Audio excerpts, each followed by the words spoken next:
Now watch what happens when I drop in this nail. It sinks straight down to the bottom.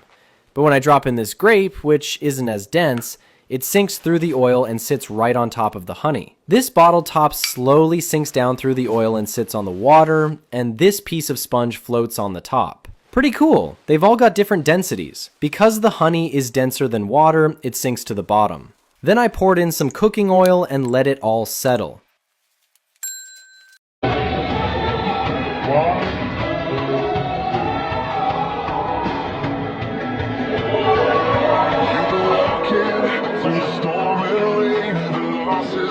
You every scar remains.